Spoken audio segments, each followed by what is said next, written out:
Hey, it's Chuck here with the Milton Price Report. I'm going to read you through this month's report just as if I was sort of sitting right beside you.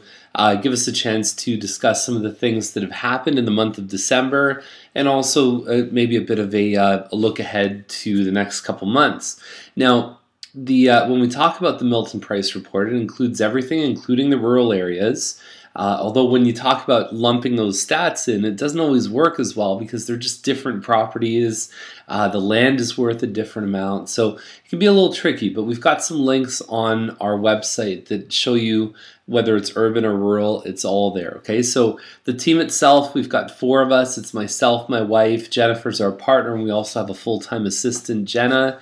And really, I look at it sometimes like we're the pilots, and then we also have our flight attendants, and we take really good care of our clients. So the report itself, word of caution, I mean, anytime you see anything that's available or sold or anything like that, there's a framing, there's a context that you have to put it in.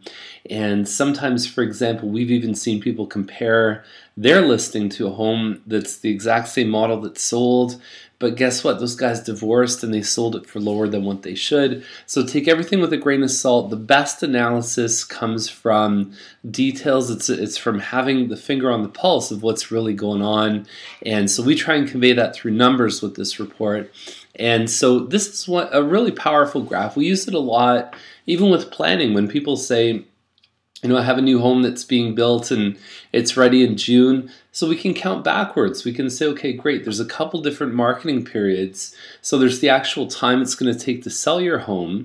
And then at the date that it's sold, between that and the closing day, how long should we allow? I'll give you an example. Is if you have a townhouse, there's a good chance a first-time buyer is going to buy it.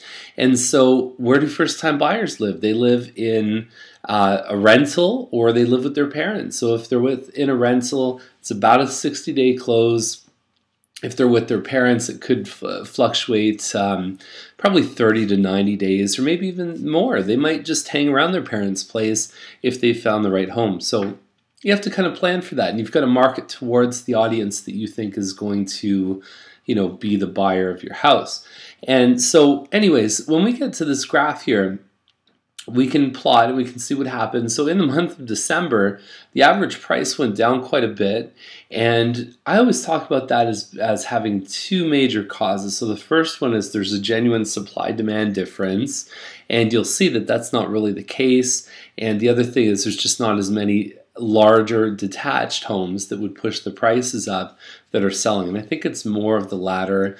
And so you can see December from the previous year. And what we see almost every year is when there's a good December, January is a little bit slower. And when it's a low December, then we see that it sort of kicks up. So based on what happened in December, I would guess that we're going to see this crank up a little bit. And then we're going to head through. And then funny enough, March almost always goes down, and I have a feeling that's March break. I have a feeling it's some of the weird weather in March, and then we have that sort of traditional spring. Now, is spring always the best time to sell? I think there's some really good opportunities in the month of February and even in January where there's holes in the market, where there's really not a lot of selection, and you can sometimes slide right in and do really well. Whereas in the spring, you might be competing against 8 other homes that are the same model as yours, and it can be quite challenging sometimes. So anyhow, just some thoughts there. Again, there's no one-size-fits-all answer. It requires some analysis. It requires, really sitting down and figuring out what the next best step is. So when we look at the stats here, you can see there's 23 sales and 18 new listings. So it was actually more than 100% absorption rate. And what the reason is, it's just the new listings were at 18, and all the previous months were double that, sometimes even triple that. So of course you're going to see higher sales numbers, even though that was lower than most of the other months.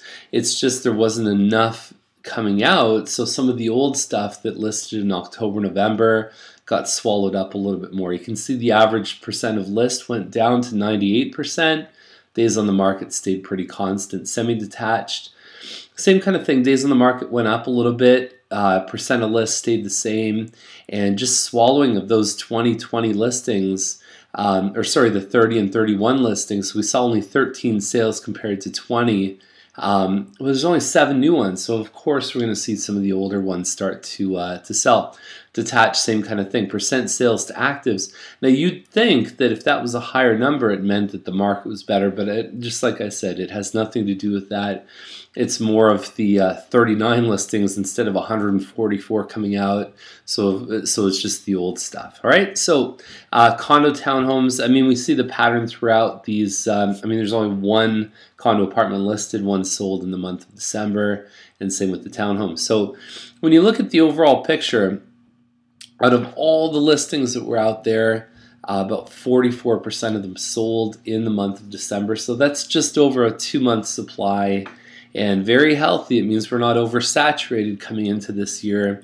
And still the same factors that we've been seeing, that the higher you go up in the price range, the harder it is. And we're seeing some really tough sales that people have to compete against, because that market can be really tricky. Let's say past about 550, 600, the people that have to sell are reducing the price, reducing. Finally they sell, but now you've got to fight that. So we've had to over and over again. I think we were probably one of the people that had the most listings and sales in the 600 range in Milton in 2011. So the real thing is you got to give yourself enough time, and you really have to justify when an offer comes in. You've got to be good enough on the game, and your agent has to be good enough, is what I should say, that they can justify why that home is really worth what it is and fight for every penny for you. So there's a couple of people that have gotten this report over the years. We've been doing the report since 2005. We took about a 2-year break in 2008 and 2009. And you're one of probably about 450 people that get this. So great folks that we've helped along the way. We've done this about 1,000 times. So we definitely, when we talk about experienced pilots, we're definitely there for you. So great stuff. I get goosebumps when I think about some of the ways that we've helped those people. And then there's also the stuff for sale. And just as a reminder that asking price has nothing to do at all with what it actually sells for. It can be higher, it can be lower. And we're seeing, like I said, there's a lot of tough sales happening in the top range. And the bottom range is very active. If you have a townhouse like 340, it's gone, you know, it's especially if it looks good inside. And so we're seeing a bit of a squeeze on both ends, and the market's actually gravitating like an accordion. It's actually getting smaller. It's pulling in towards the middle. And that can, you know, that can help or hurt you depending on where you are on that scale. So yeah, so you can look through, you can see generally what homes like yours are selling for, but it's in no way an accurate representation of your home's value. So I'm going to skip through here, and the final thing is you're going to have a couple next steps, and you can also go to the website and check that out. There's a lot more information there. So the 3 next steps you can take is you can ask us for a pinpoint price analysis. We can come over, we can look at your house, we can give you an idea of what your home is going to sell for. And because we know that there's a lot of people in the real estate industry that tell you what you want to hear instead of the truth, what we do is we'll guarantee to sell the home at that price in 60 days or less. So you really know you can count on that number. And the second thing is a room-by-room review. So you can have us over for about an hour, and we'll point out the things to do. But here's what I find is some people need to be told what not to do, and that can often be far more profitable, is to avoid the things that don't give you a return on your money and are just a big waste of time.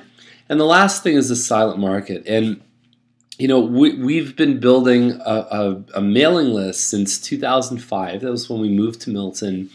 And we've got about 7,500 email addresses.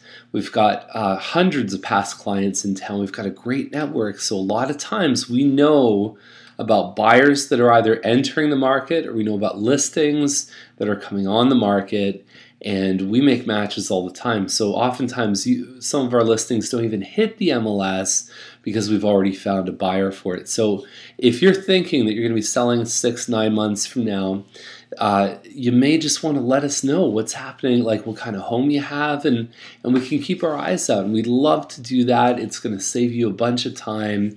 It's going to save you some money. And it's just a great opportunity for everyone. So anyhow, you can call us or you can email us. And that's the report for this month. So we're looking forward to good things. I think as long as interest rates stay stable, we're in a good place. And it appears that way. No major changes on the horizon. So there it is. We're going to bring some stuff to you about development in Milton. I've had a lot of conversations with Colin Best, and we've recorded some of them, and we've pulled out the maps, and we're going to take a real detailed look. So if you're curious about the future of Milton, where some of the stuff is going to be, like Fortino's is coming, they're going to have a sandy beach, if you can believe it. Lots of fun stuff planned for Milton. It's a great place to live. And as your neighbor, I want to thank you for tuning in to the Milton Price Report. We'll see you next month. Have a great month.